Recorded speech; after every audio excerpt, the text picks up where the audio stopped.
Leadership is a learned skill. Welcome to episode number 26. Oh my goodness, I am so excited to bring this interview to you today. I interviewed Alexandra Carter, the author of the new book, Ask for More, 10 Questions to Negotiate Anything.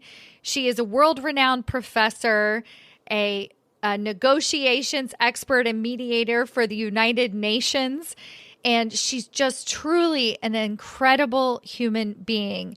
The book is amazing. I've gotten so much out of that, but I went back and I listened to this episode as I was editing it, and I was like, oh my gosh, it is so powerful. The negotiation strategies that she gives you, she breaks it down. She makes it so doable.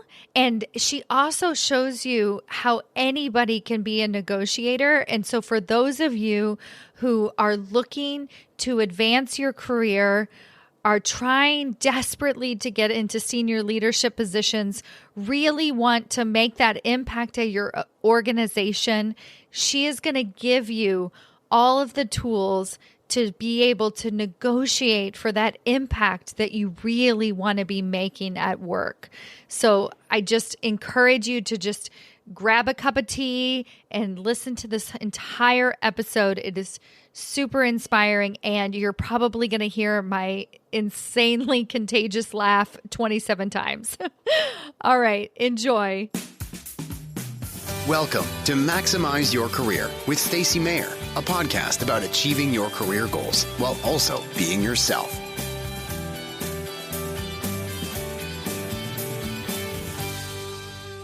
Hello, everyone. Welcome to another episode of Maximize Your Career with Stacy Mayer. I am here with a very special guest, Alexandra Carter.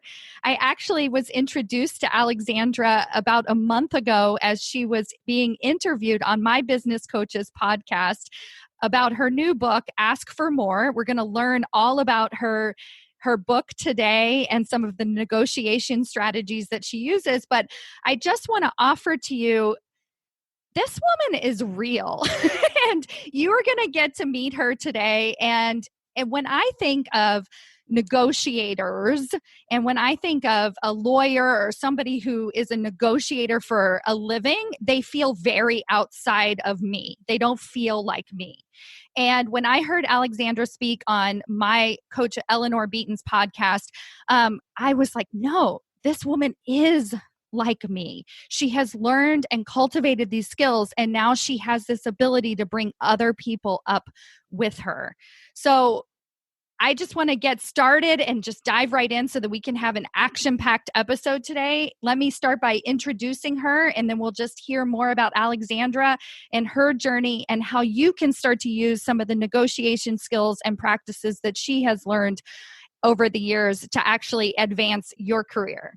So Alexandra Carter is the director of the Mediation Clinic at Columbia Law School, where she is also an award-winning professor and a world-renowned negotiation trainer for the United Nations. She is the author of Ask for More, 10 Questions to Negotiate Anything. It came out on May 5th. So this book has just been exploding, and her interviews and everything that she's been able to share and talk about this has been her action-packed month. So Alexandra, thank you so much for being here with me.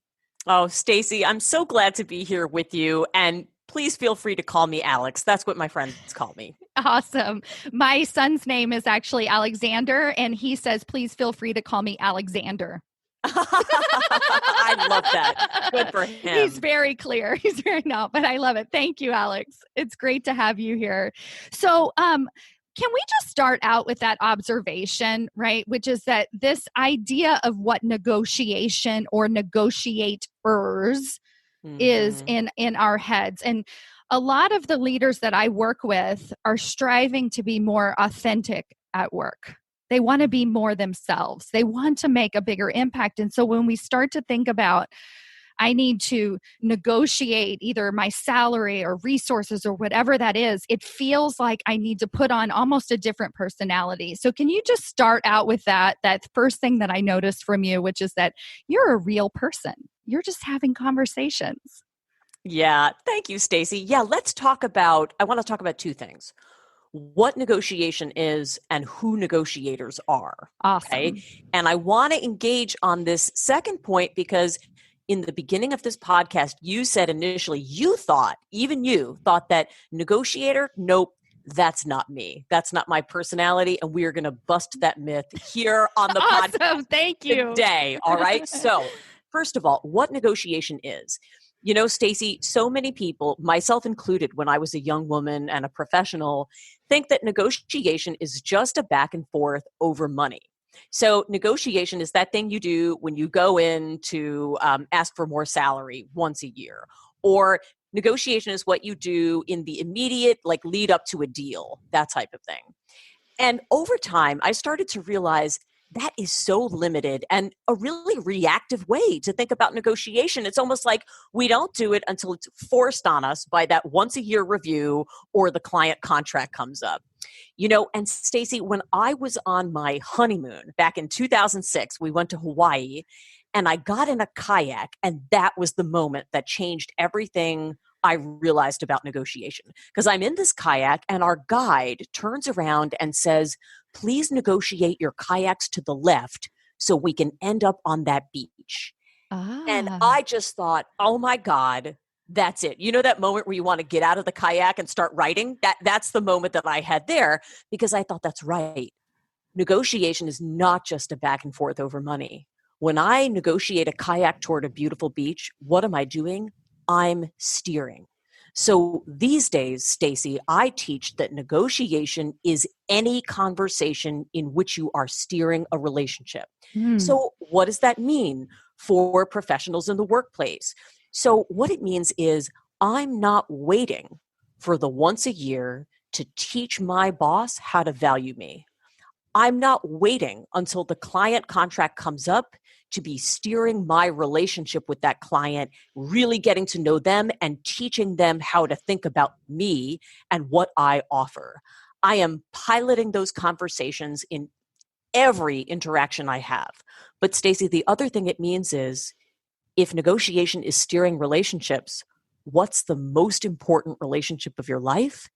It's the one you have with yourself. And Ah. so negotiation does not start the moment you sit down with someone else. It starts at home with you. It starts by steering that internal conversation. And the last thing I want to tell your listeners is, so who is a negotiator? I think a lot of times we think, well, a negotiator has to be the most aggressive person in the room, kind of almost a shark, right? The person who holds their cards close and then tries to spring a surprise on the other person. Or we might think negotiation is for men. Hmm. I know I absorbed this message. It's just not true. The very best negotiators are the people who ask the best questions. Mm. And if you, Stacy, are somebody who gets to know people and wins their trust, you are a great negotiator. So good. Thank you. I have so many questions. Okay. The first one that comes to mind is that why is it actually harder to wait? So, one of the things I teach my clients is never wait for your performance review to ask for a promotion. Mm, And it seems like this sort of aggressive nature of actually having to state your case and negotiate back and forth is actually because we wait. mm-hmm. Right? And so why is it actually harder to negotiate at that point than if you're steering the relationship all along? Yeah, I mean, imagine, if I'm looking to end up on that beach, it's the equivalent of, if you've been in your kayak all day paddling one step at a time, and then all of a sudden I realize I've got 10 minutes left. I've left myself with a hell of a lot more work to do, haven't I? Right. That's the thing. We leave too much for the evaluation. We're trying to accomplish too much in that. So let me tell you, Stacy, backing up, first of all, the best way to ask for salary or to make any kind of ask in the corporate workplace is in the following format. It's what I call an we. Here's what I'm requesting, and here's how we or the company will benefit. Now, in order to be able to do that, you need to spend time cultivating a relationship with that person, steering that relationship so that you understand the we part of that equation. So what I do then is throughout the year, finding times to talk to your manager. What do you need? Where do you see this company going? How can I be of most help? Sharing with them not just salary goals, but your goals for yourself and your career. Here's where I might see myself in the future. What advice do you have? What that means is by the time you sit down for that once a year chat, you've laid so much groundwork, you've been paddling all day, but also you can get in there, make your ask, and then say, and this ties directly to what I've heard from you all year about what you most need in this department and what the company most needs in the next year. Here's how promoting me is going to be the best use of company resources right at this particular moment. Done. It makes it easier for them to say yes. It does. It's just like you're laying it out there for them.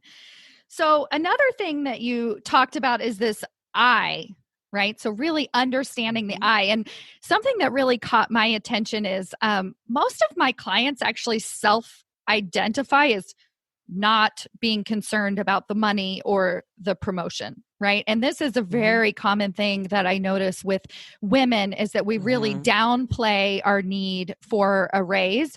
And just as I mentioned, I, don't self-identify as a negotiator. Can you point out to us, maybe even just through this brief interaction with me, how that's not true? Yes. Okay. So first I'm going to tell you a story and then I'm going to preach to you a little bit, Stacy. Great. Okay. The story I want to tell is about the first time I ever negotiated for my salary. And I went in wearing my power suit, and I was very nervous because I just had heard all these things about salary negotiation. And I thought, okay, keep your face straight, Alex, get in there. And Stacy, they came in above what I expected. And so I had a moment and I recovered and just wrote it down and said, thanks so much. I'm going to run these numbers. I'll come back to you. So I left the office and I called a senior woman in the field for advice. And I said, can you, tell me what to do? They came in above. And she said, I'm going to tell you what to do, Alex. You're going to go in and you're going to ask for more. And I said, I'm going to ask for more. And she said, yes, because when you teach someone how to value you, you teach him how to value all of us. So if you're not going to go in there and do it for yourself, I want you to go in there and do it for the sisterhood. I want you to do it for the woman who is coming up after you. And Stacy, that was the moment that I realized that advocating for myself is not selfish. It is service. Wow. If you want to make an impact in this world, one of the things that you can do to achieve that is to advocate for yourself and normalize the process of a woman coming in and asking for more. And the last thing I'm going to say is, in the process of advocating for yourself, you are teaching the company what kind of negotiator you will be for them on their behalf as a leader of a department or the future leader of the company. So go in there and show off your skills. Show them that you can be tactful and collaborative and still claim your value at the table. Oh my gosh. Wow. Wow. I love that. Oh, so much. I can't wait to go back and listen to this episode already. I just want to reflect for your listeners that Stacy is touching her head as though her brain just exploded, right? It's so good. Thank you. It's Stacy, and let me just say one more. I could talk about this all day. Okay, one more thing. I think, and I talk about this in my book, there are certain needs that we as women self-censor, and even some men, and it seems more socially acceptable to say, I want to support my family than I want to build wealth, or I want to serve others versus I want to be a person of means, of influence. And one of the things I talk about in Ask for More, I do an exercise where I have people write down what they think is their least attractive need, the thing that they don't want to admit. And for a lot of women, that tends to be achievement or money. And that's the thing that they feel that they don't have the right to ask for. And I know that Eleanor is passionate about changing this conversation, and I am too, because when you acquire influence and wealth, that is capital that you can use to spend lifting others up and having impact. And this also reminds me of the second part, which is that the reason that people don't want to negotiate is because it's so vulnerable, right? It's like, what if they say no? What if, and so when you do that inner work and you understand your own value, then if they say no, okay, we just try again. I mean, it just seems like it's part of the process, but you tell me what you experience. 100%. I think I'm so glad we're talking about the no. I think fear of the no. In fact, Stacy, one of the things that I'm doing right now in my spare time, in air quotes, is I'm writing a series of digital courses. And one of the cornerstones is getting past the fear of the no. And then once you have a no, what to do with that. Okay. Yes. So toward the first part, the fear of the no, I think a lot of this comes from shaky self-worth. Maybe as women, as people of color, I've talked to a lot of men, in fact, who from different cultural backgrounds feel as though they should be lucky to be where they are. That's the message they've received, and so it's not acceptable to go in and to ask for more. And if they do, they're going to get a no. And especially right now, right? So we're in the middle of this crisis and we should be lucky that we have a job, or we should be lucky that we're able to do the work that we should. And now is not the time to negotiate or ask for more. Yeah. And that's okay. So I'll take that first. Here's the thing. I want to reframe this conversation in your head and your listeners' heads. Yes, it's a difficult time. I feel fortunate to be employed, and I know people who are employed feel fortunate. Here's the thing. It's a difficult time. On the other hand, is this not a time when every dollar of the company's money should be put to its highest and best purpose? Yes, yes. And might it not be that the highest and best purpose for the company's money is to promote you, a proven leader in your division? And so I want to encourage you to think about the we. It's a great way, even in a challenging time, to go in, to claim your worth, and simultaneously say that you want to serve the company. And this is how you'll be able to serve best. Oh, awesome. And you were getting ready to say something else. I don't know if. Yes. Okay. So we were talking about, and one final note on that. For those of you who are women listening to this podcast, I want to assure you that some men will always ask, even in a pandemic, even in a crisis. There will be some people who go in to negotiate. And so I want that person to be you. Right? So I encourage you to really think of ways that you can still negotiate for yourself even right now. Now, let's go to the no. So first of all, I think the fear of the no comes from this shaky self-worth. And so part of the work we need to do, and that I advise people do when they are steering that internal conversation, is to really think about the success they've had in the past. That's the first work I want people to do, is to think about all of the different ways that you have been successful at that job, outside of your work life, and really write those down before you go in to negotiate, because research proves that you'll do better if you think about a prior success before you go in. And this will help you to get over your fear of the no, because you'll remember how much you have to offer. Now, if you go in and get the no, oh no, sometimes people think if I get a no, that means I have to crawl on all fours out of the office and hide under a rock and never be heard from again. Absolutely not. I assure you that for some people, no is just the start of the conversation. My husband and I talk about this all the time. He sees no as an opening offer, okay? And just a jumping off point for further discussions. So if you get a no, I'm here to teach you what to do. It's very simple. I want you to ask a 4-word question. What are your concerns? Ooh. That's it. Mm-hmm. Just, this is my magic question for engaging with a no and possibly turning it to a yes. So here's what you do. Stacy, I go in to talk to you. You say no. Okay. So I ask you about your concerns, and then I sincerely engage with those. I reflect those back to you. I summarize for you what you've told me about your concerns. I invite you to add anything else you'd like. And then sometimes when I get the concerns, I know what the barrier is to the deal. Could I give an example? So Yeah. during the book marketing process, this last few months has been really challenging to negotiate, a book release.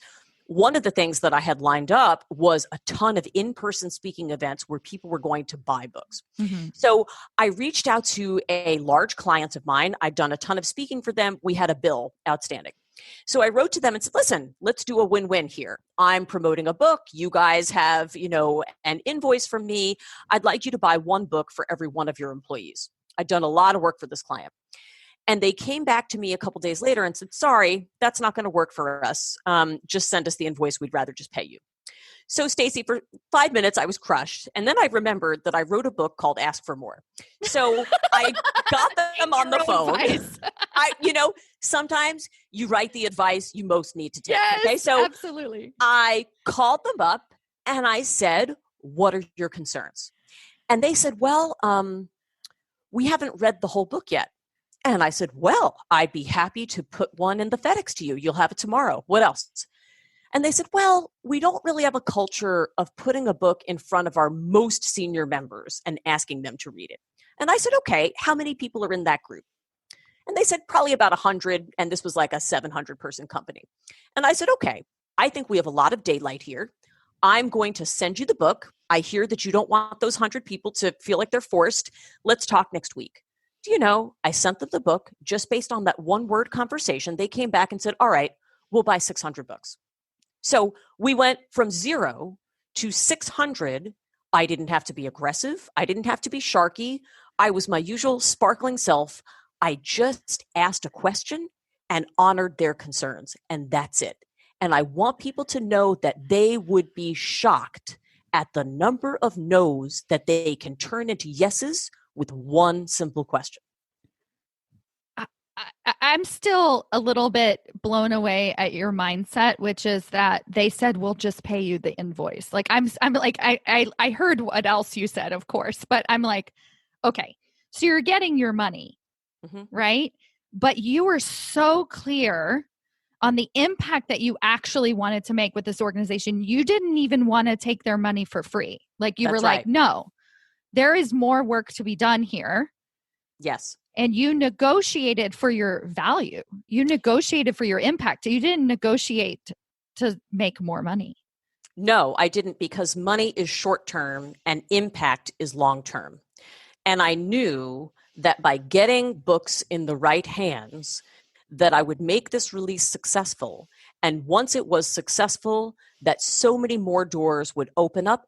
And do you know, I've already made back more than that same amount with that same company. Right. I could see the other 100 leaders, the executives at the top being like, why didn't we get this book? What do you mean? 100%. That's right. Yeah. And here's the thing, Stacy, they saw the value in it. It's not like I pushed them to a yes and then afterward they thought, oh, that wasn't a great deal. I persevered past a no and came at something that worked for both people.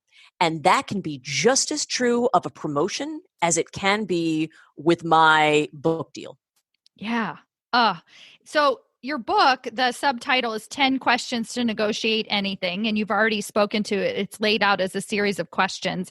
And I really appreciate that as a reader because it makes it super accessible. I'm like, oh, I can ask questions. But another thing that I heard you mention, and I want to talk about this idea of asking questions and listening. So a challenge that we have as leaders who feel like we're not able to negotiate can often be that we have too much attached to the question. So I'll get somebody who will say, but I did ask them what are their concerns. Is it, so this is how the question goes. What are your concerns? Is it because I don't have the experience, or is it because I don't, so it sounds like there's this other aspect to asking the question, which is full stop. Oh, And yes. In fact, while you were adding all those words, I was shaking my head and this is when I've seen negotiators do this so often. They ask a great question and then they wreck it by putting all these other words on the end. What do you need, Stacy? Would $10,000 do it? No. Maybe Stacy would have said 5 and you overpaid. Maybe Stacy would have said something else like mentorship or a path to advancement. And here, the point of what are your concerns is you want to hear what they have to say, not for you to be like, well, is it this? Is it that? Don't feed them the concerns. The 3 words I have for your listeners, Stacy, are land the plane. Ask your question and bring the plane in for a landing. Do not keep it circling the airport with a bunch of words, talking on and on. Just ask your question and don't be afraid of the silence. That's really what gets a lot of people. They're nervous about silence. I don't know if you've experienced that. I was just thinking that I started this as a practice, this concept of stop. Like I literally just tell myself stop. But you took it a little bit further with the landing of the plane. The landing of the plane is not stopping. So what I see when I say stop is like I'm flying in the air and then I just say stop. Well, right. Now the plane is just in the air. And so, but what you're suggesting is, yes, stop talking, but there's something else that's happening in the landing of the plane through the active listening, I think it might be. Yes, it's a decisive action, right? Mm-hmm. It's not absence. Choosing to be silent is not the absence of action. It is action. When you allow somebody the chance to think about and answer a really great open question, you're going to transform what happens in that room. Mm-hmm. And so I want people to take that decisive action and have the confidence to land the plane. And Stacy, I wonder if I could tell a short story. I coach a lot of people in negotiation, and one of my friends here in New Jersey, one of my mom friends, is a stay-at-home mom.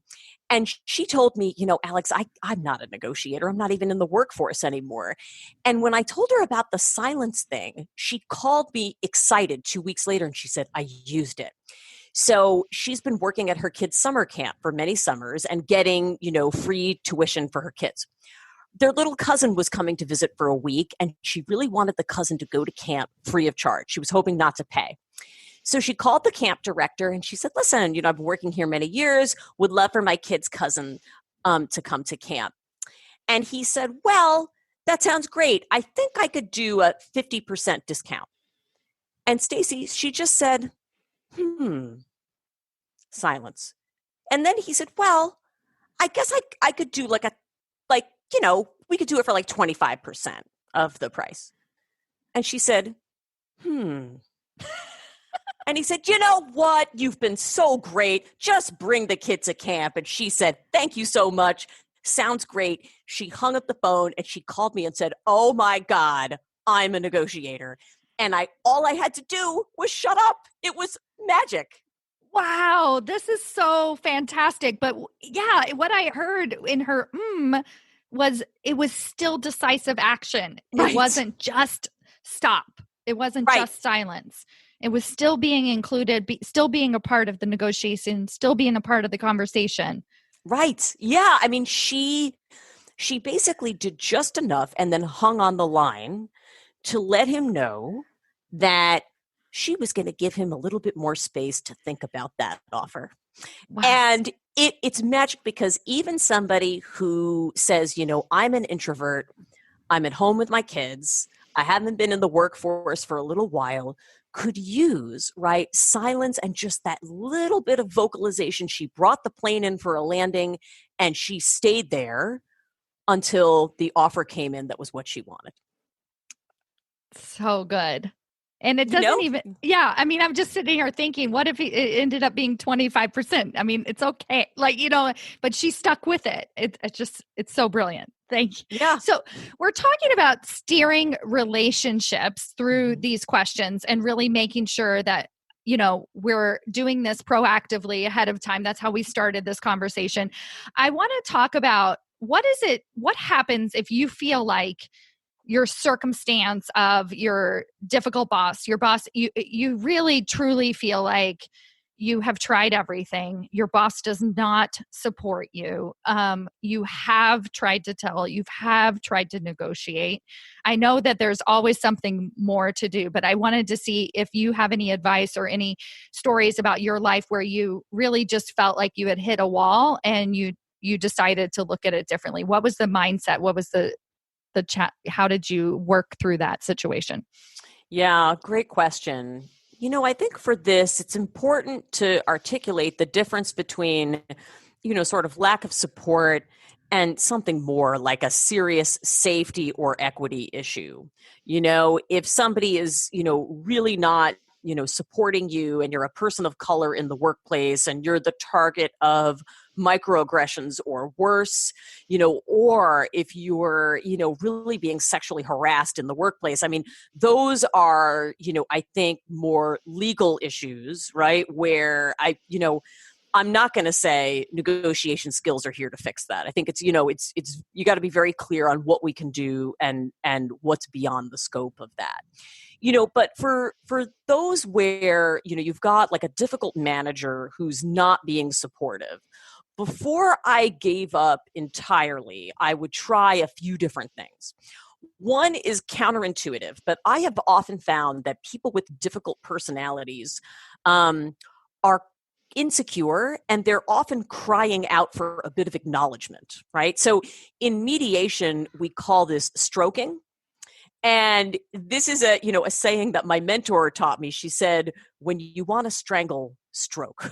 What does that mean? It means that when somebody's really being difficult, and that's when you most want to tell them off, that the thing to do instead is to acknowledge them for something. Now, Stacy, the key is it's got to be truthful.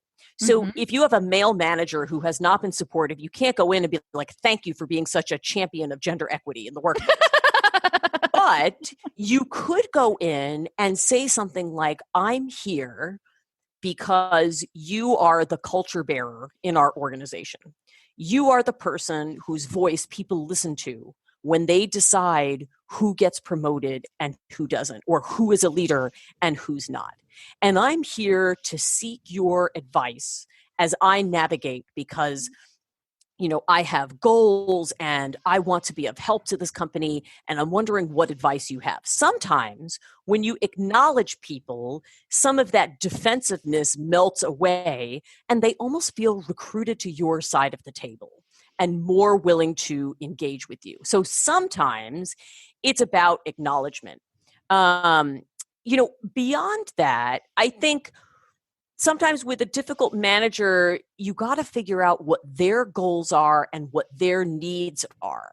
And how is it that you're going to be able to write their victory speech? If this is somebody you can't maneuver around in the workplace, you have to go through, then how is it that your career success could also be a win for them?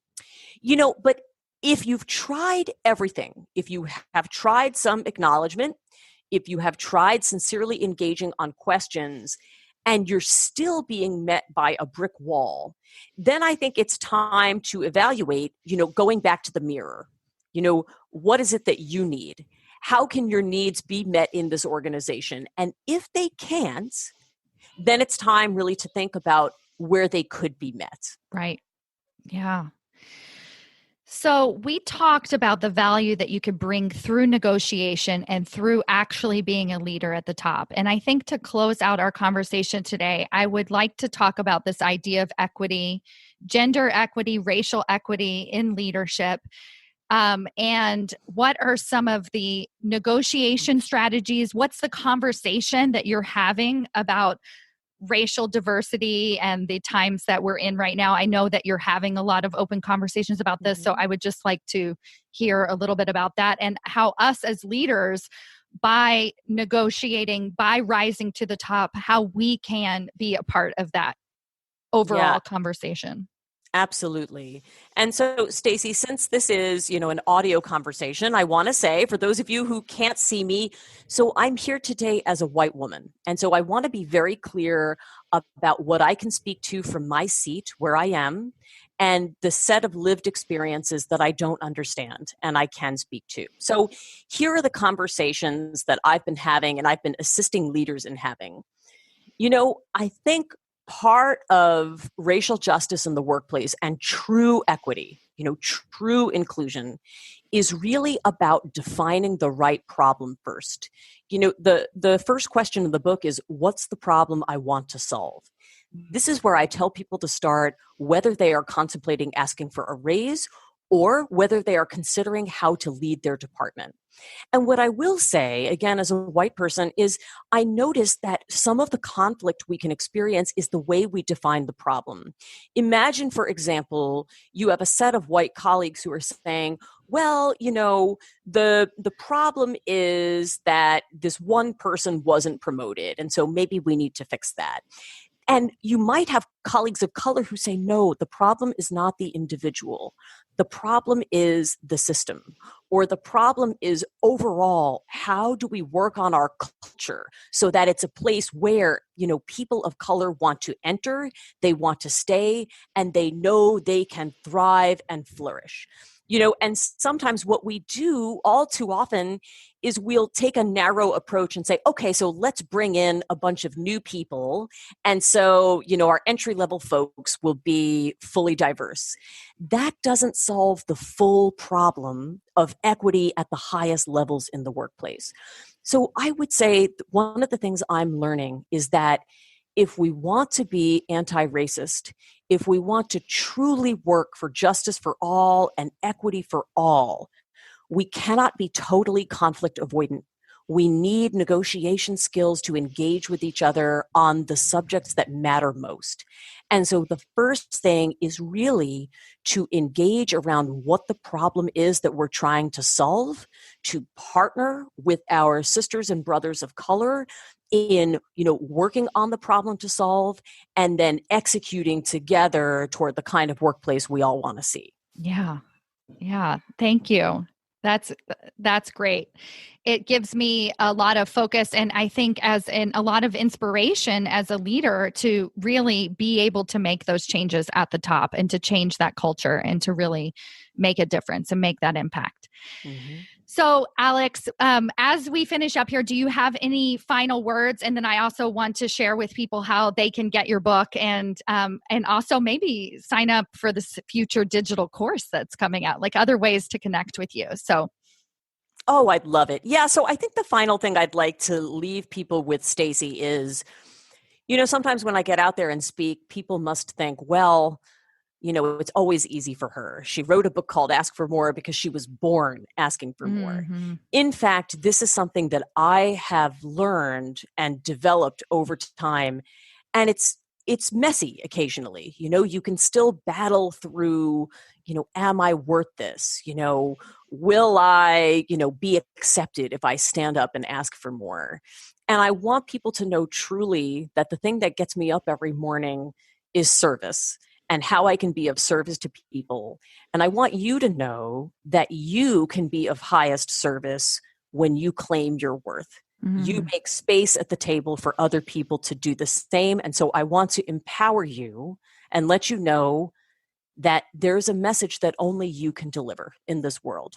And so I want you to get out and deliver it and be that leader that other people need. And I would welcome the chance to be in partnership with you in your long-term goals. You can find me on my website, which is alexcarterasks.com. You can sign up for my email list there, and that's where I will be talking to folks about the topics that they need most in courses and unveiling a lot of my courses later this summer around getting past the fear of the no, words to say and not to say in negotiation, and a lot more. And finally, you can find me on Instagram at Alexandra B. Carter. I have a lot of kid pictures there, and also on LinkedIn. I look forward to staying in touch. Yeah, and I'm going to link to your book, of course, because It's excellent and everybody needs to read it. And it's so accessible. We are all negotiators and we all have the power within us to get started today. So thank you so much for Alex for being here with us. I really appreciate it. And I look forward to our continued partnership as well. Same here. Thanks again for having me. Before you go, I want to share with you a very special opportunity to work with me personally as one of my private coaching clients. My coaching program helps talented directors get promoted. My methodology takes talented professionals from underappreciated, underrecognized, and underpaid to respected rising star. So if you're ready to take your career to the next level, then I invite you to hop on the phone with me for a free discovery call. On this 50-minute call, we will get crystal clear on exactly what is holding you back from success. We will carve a path out so you can see what you need to do differently. And then I will tell you if my one-on-one coaching program is a good fit for you. It's risk-free. Sign up at stacymayer.com/apply. That's STACYMAYER.com/apply.